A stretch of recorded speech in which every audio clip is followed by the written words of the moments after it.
يا بني إنها إن تك مثقال حبة من خردل في السماوات أو في الأرض يأتي بها الله إن الله لطيف خبير. علم ولدك كيف يراقب الله رب العالمين.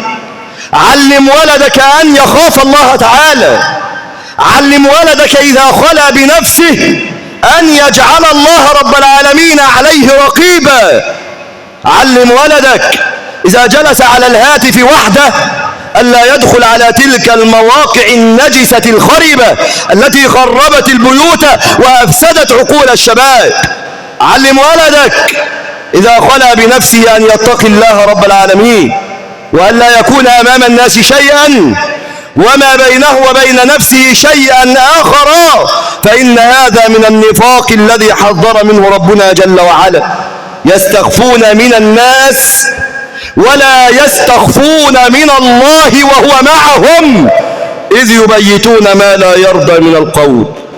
يا بني إنها إن تك مثقال حبة من خردل فتكن في صخرة أو في السماوات أو في الأرض يأتي بها الله إن الله لطيف خبير.